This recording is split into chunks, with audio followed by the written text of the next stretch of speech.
اهلا بيكم. النهارده يوم مهم جدا في عالم الشخير، عالم لوحده، سليب ديس اوردرز. وانا في رايي ان الشخير اشبه ما يكون هو حاله مرضيه مهمه جدا لوحده، حاله مرضيه ريسبكتبل محترمه جدا لوحده. ده دلوقتي برانش من برانشات الطب، لكن انا في رايي انه ناقوس خطر مهم جدا في زمن الكورونا تحديدا. ليه؟ لان الكورونا باللغه العلميه البسيطه أوضحت الكثير جدا من المشكلات بشكل ضخم للغاية. فالناس اللي عندها شخير عندها مشكلة في مجرى الهواء. لما جت الكورونا بحالتها الالتهابية، في وجود المشكلة الأمر خطورته تتضاعف. ولذلك أمراض المرتبطة بالشخير، نعم هناك أمراض كثيرة مرتبطة بالشخير: ضغط الدم العالي، توقف القلب، توقف النفس أثناء النوم، تأثر الشرايين السباتية اللي واصلة للمخ. في دراسة قدامي اهي بتقترح او بتسأل سؤال مهم جدا: هل الشخير مرتبط بالالزهايمر ديزيز، مرض الالزهايمر؟ والله دراسة محترمة جدا. لكن زي ما قلت، يبقى الشخير هو واحد من عوامل او من نواقيس الخطر الشهيرة دلوقتي جدا اللي تخلي العيان المصاب بيه، لانه مريض، ينتبه جدا، لانه مش ناقصة زي ما بيقولوا. مش يبقى عندك شخير وعندك مشكلة وتضخم اللسان وتضخم الهواء وصعوبة هواء داخل للرئتين ويجي لك التهاب بكوفيد 19، هتبقى مشكلة واضحة وضوح الشمس من ناحية الخطورة. طبعا كلامك يخوف يا دكتور، يخوف. نقلق يعني؟ ما نقلقش، نتحرك. نقلق قلق علمي اللي هو قلق ان انا لازم اتحرك، اعالج الموضوع، اشوف انا بشخر ليه. ليه بشوف انا بشخر ليه؟ عشان لما اعالج الموضوع انا شلت فاكتور مهم جدا يساعد عصابه الكورونا، لان دي عصابه. اللي انتم مش فاهمينه عن الكورونا ان الكورونا مش حاله يعني ليها باترن محدد، دي زي ما بيقولوا عصابه عشوائيه بتدخل الجسم وبتاثر فيه بشكل عشوائي. خلينا نتكلم عنها في وقت محدد لوحدها. لكن الشخير بقى في الحاله دي هيكون زي بيقول لك ايه، آآ آآ نضرج للعصابه، نضرج العصابه يدخل يساعدهم على انهم يقضوا على البني ادم. تعالوا النهارده نقرب من الشخير ونفهمه بالتفصيل اكتر واكتر، ونفهم كلام جديد النهارده مع ضيفي العزيز الذي يبدع دائما في حواره وبيمتعنا بهذا الحوار، الاستاذ الدكتور هشام ابراهيم، استشاري الانف والاذن والحنجره، صاحب دكتوراه العلاج بالليزر والاستشاري من كليه طب جامعه القاهره، زماله الجمعيه العالميه للشخير وامراض النوم، وصاحب زماله الجمعيه الاوروبيه، والاستاذ زائر بمستشفى رويال كير العالمي بالخرطوم. اهلا بيك يا دكتور هشام. اهلا يا دكتور ايمن. هل الشخير ناقوس خطر في زمن الكورونا، او بمعنى اخر زي ما انا قلت ان هو هيبقى نضرج العصابه اللي هي عصابه الكورونا، هيبقى جزء غالي وعزيز في هذه العصابه؟ اولا اشكر حضرتك على المقدمه الهائله اللي حضرتك قلتها، أشكرك. واهميه الشخير واهميه الشخير وعلاقته بالكورونا وعلاقته بالمرض وعلاقته بالدنيا اللي احنا فيها. بادئ ذي بدء كده، الشخير مرض شئنا ام ابينا. الشخير مرض خطير جدا شئنا ام ابينا. كتير جدا من الناس على مدار سنوات عديدة كانت فاكرة الشخير هو عبارة عن صوت بيطلع وكلنا بنشخر وعدي الموضوع عادي. النهاردة أبدا، النهاردة كل يوم بيعدي، كل ثانية بتعدي، كل دقيقة بتعدي بتوضح لنا أهمية الشخير وارتباطه الوثيق بحياتنا، بالأمراض اللي حوالينا، بالتخصصات اللي حوالينا، بالناس اللي حوالينا، بالمجتمع اللي حوالينا، بدنيتنا. الشخير أصبح مرض العصر ومرض خطير شئنا أم أبينا.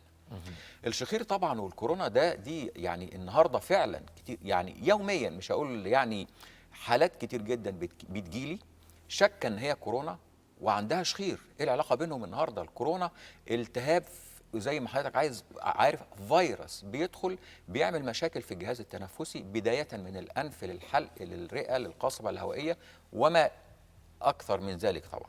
طبعا الجزئيه دي كلها جزئيه الشخير من اول الانف للحلق لغايه الحنجره. فالاثنين اصبحوا مرتبطين ببعض. عين النهارده الكورونا او عين الشخير بيجوا لي الاثنين ومش عارف انا عندي كورونا ولا الشخير ده جديد ولا الشخير ده زاد ولا ابتدى توقف نفس بسبب الكورونا.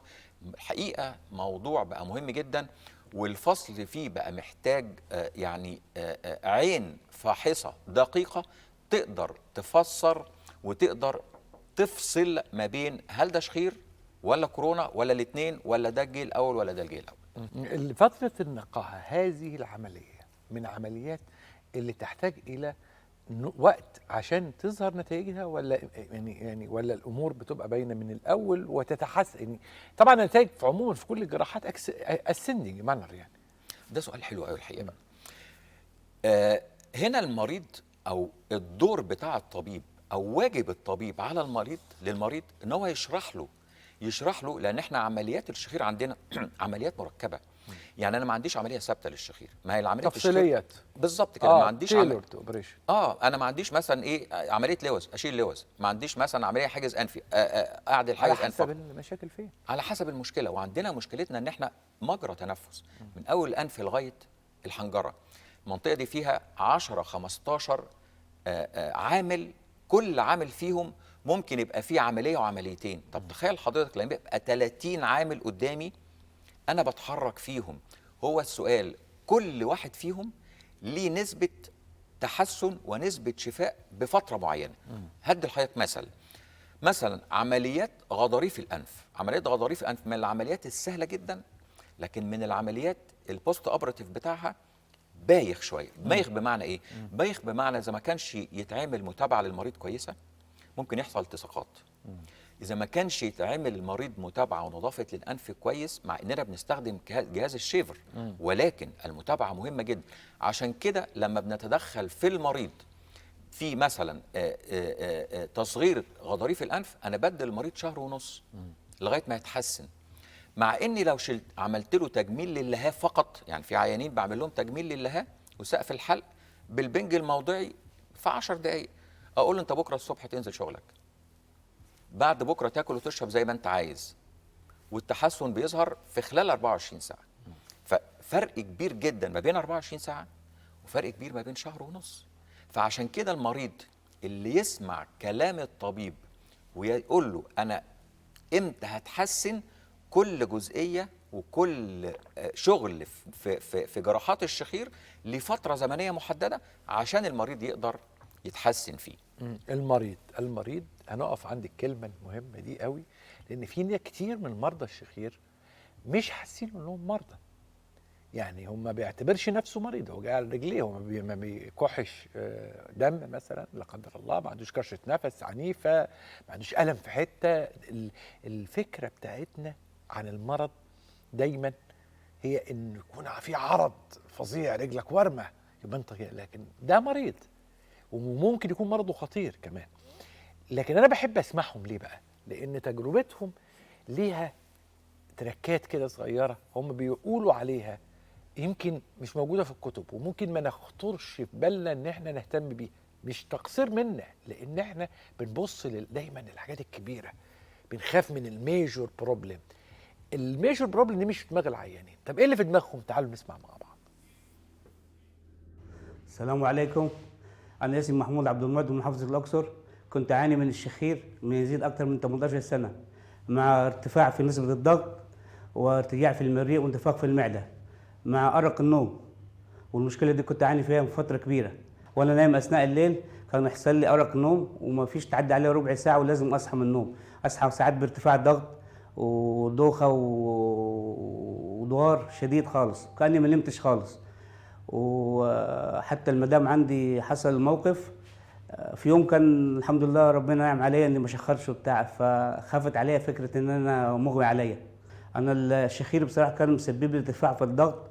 كنت رحت لاكثر من دكتور اوعيه دمويه وقلب، يقول لي ما فيش اي حاجه، دي اعراض نفس جسميه، ما فيش منها صحه في العضويه، دي اعراض نفسيه من داخلك انت.